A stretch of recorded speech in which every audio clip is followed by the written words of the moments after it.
Everyone knows Agatha Christie for her perfect puzzles and brilliant twists, but few realize how many secrets she left hidden in plain sight.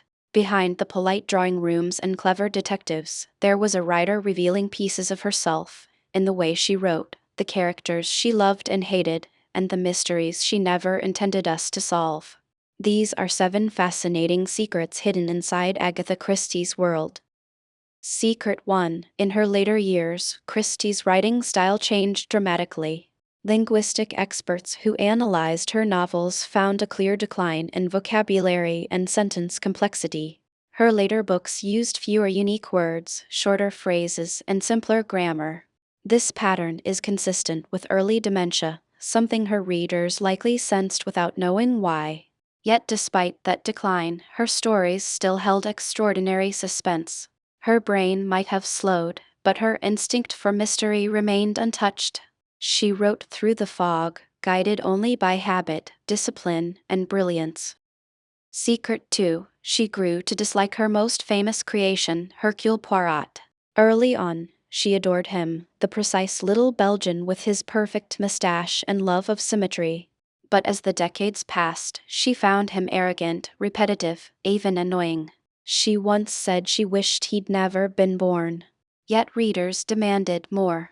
And so, for over 50 years, she kept him alive, until his final novel, Where Poirot Dies.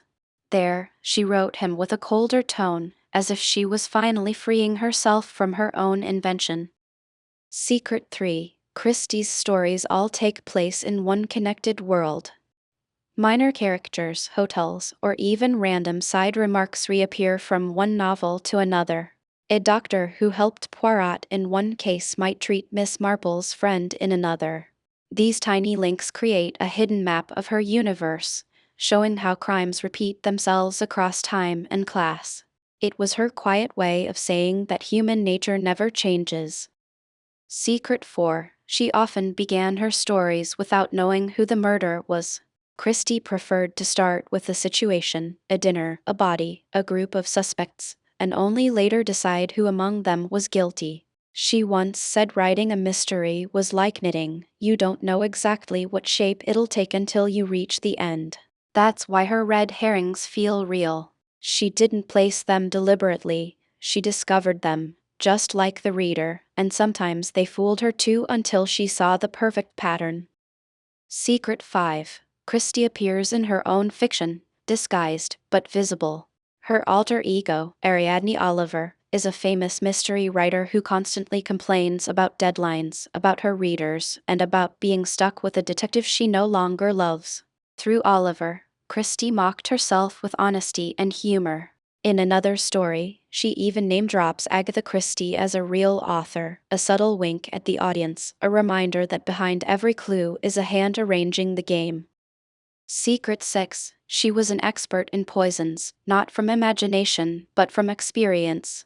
During World War I, Christie worked in a hospital dispensary, learning how chemicals interacted with the human body. That's why her murder methods are medically accurate: cyanide, strychnine, digitalis, morphine. She understood dosage, symptoms, and timing. This made her plots terrifyingly believable. Many doctors have admitted that Christie described poisonings more precisely than some medical textbooks. Secret 7. Even her own life turned into a mystery. In 1926, after discovering her husband's affair, Christie disappeared for 11 days. Her car was found abandoned. Newspapers feared the worst. When she finally reappeared, she claimed she couldn't remember what happened. Was it a breakdown? Was it revenge? Nobody knows. She never explained it. The Queen of Mystery had written her own unsolved case, a real-life puzzle that outlived her. Outro. Agatha Christie never wrote about monsters.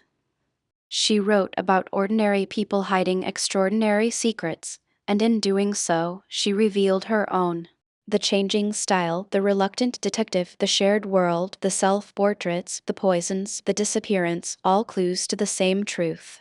The greatest mystery Christie ever created wasn't in her books. It was herself.